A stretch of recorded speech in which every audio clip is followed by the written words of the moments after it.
নমস্কার বন্ধুরা, আমার চ্যানেলে সবাইকে স্বাগত। তো বন্ধুরা, আজকে আমি একটা নতুন ভিডিও এনেছি। একটু লিখেছি, একটু আপনারা একটু লক্ষ্য করুন যে এডুকেশান, এই এডুকেশান কথাটি সবাই আমরা জানি এর মানে কি কিংবা এর অর্থ কী, কিন্তু আমি আজকে লিখেছি এডুকেশান কথাটি ফুল ফর্ম কী এবং এডুকেশানের যে কটি অক্ষর আছে বা লেটার আছে প্রত্যেকটার একটা করে শব্দ বা ওয়ার্ড আছে, তাদের মানে কি আমি আজকে একটু লিখেছি। আপনারা একটু লক্ষ্য করুন। তো আমি প্রথমে আপনাদের সামনে লিখেছি, দেখুন এডুকেশান। এডুকেশান কথাটি আমি পুরো ফুল ফর্ম লিখেছি ইংরেজিতে। দেখুন, প্রথমত আপনারা দেখুন, লক্ষ্য করুন, ই ই ফর এনার্জি। এনার্জি কথার অর্থ হলো, বাংলা অর্থ হলো শক্তি। তারপরে আপনারা দেখুন D D for discipline. Discipline means শৃঙ্খলা, বাংলা অর্থ হলো শৃঙ্খলা। তারপর বন্ধুরা দেখুন U U for unity. Unity means মানে বাংলা অর্থ হলো ঐক্য।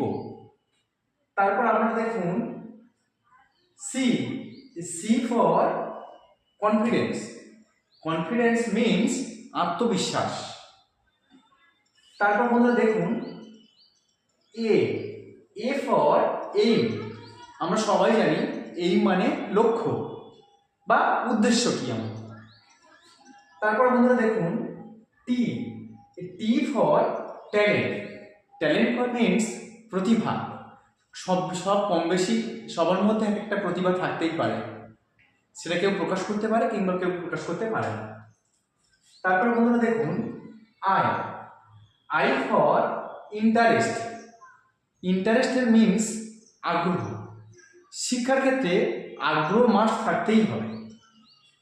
তারপরে দেখুন আই আই ফর ইন্ডাস্ট্রিয়াল। তারপরে দেখুন ও ও ফর অপরচুনিটি। অপরচুনিটি কথার অর্থ হলো সুযোগ। তারপরে আপনারা দেখুন শেষ letter N. N means nationality. Nationality মানে জাতীয়তা। তো বন্ধুরা, এডুকেশন কথাটি আজকের পুরো অর্থ লিখলাম। নেক্সট ভিডিও আমি আবার অন্য কিছু একটা নিয়ে আসবো। তো যদি ভালো লাগে আমার চ্যানেলটিকে ফলো করবেন প্লিজ, রিকোয়েস্ট আপনাদের কাছে। ধন্যবাদ।